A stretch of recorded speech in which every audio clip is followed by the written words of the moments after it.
ಅದೇ ನಿಮ್ಮ ಮನೆಯ ಸಾಕು ನಾಯಿ ಯಾಕೋ ಕಾಯಿಲೆ ಬೀಳ್ತಿದೆ ಅಂದರೆ ಅಲ್ಲಿ ಏನೋ ಒಂದು ಸಮಸ್ಯೆ ಇದೆ, ಒಂದು ಅನಾಹುತ ಆಗುವುದಲ್ಲಿದೆ ಅನ್ನುವುದರ ಸೂಚನೆ. ಎಲ್ಲೋ ಪ್ರಕೃತಿ ನಮ್ಮ ಜೊತೆ ಮಾತಾಡುತ್ತೆ, ನಾವು ಕೇಳಿಸ್ಕೊಳ್ಳೋದು. ನಿತ್ಯ ನಮಗೆ ಅದು ಸನ್ನೆಗಳ ಮೂಲಕ ಹೇಳುತ್ತೆ, ನೋಡೋ ನೀನು ಹೋಗೋ ಕಾರ್ಯ ಇಷ್ಟೇ, ನಿನ್ನ ಯೋಗ್ಯತೆ ಇಷ್ಟೇ, ನಿನ್ನ ಬದುಕಿಷ್ಟೇ, ನಿನ್ನ ಜೀವನ ಇಷ್ಟೇ, ನೀನಿಷ್ಟೇ ಒದ್ದಾಡಬೇಕು ಅನ್ನತಕ್ಕಂಥದ್ದನ್ನ ಮೊದಲೇ ನಿಯಮವನ್ನು ತಿಳಿಸ್ಕೊಟ್ಬಿಟ್ಟಿರುತ್ತೆ. ನಿಮಗೆ ಗೊತ್ತಿದೆಯಾ, ನಿಮ್ಮ ಮನೆ ನಾಯಿ ಅಂಥದ್ದೊಂದು ಸೂಚನೆಯನ್ನು ಮೊದಲೇ ಪ್ರಕೃತಿಯ ಮೂಲಕ ಕೇಳಿಸ್ಕೊಂಡು ಹೇಳ್ತಿರುತ್ತೆ.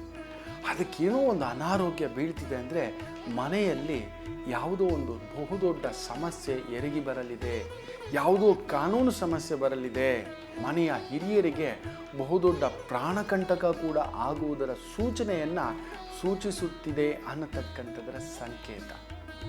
ಸೊ ಇನ್ನು ಮೇಲೆ ನಿಮ್ಮ ಮನೆ ನಾಯಿ ಯಾಕೋ ಅನಾರೋಗ್ಯ ಪೀಡಿತ ಆಗಿದೆ ಅಂದರೆ ಸ್ವಲ್ಪ ಜಾಗ್ರತೆ ವಹಿಸಿ, ಒಳ್ಳೆಯದಾಗಲಿ.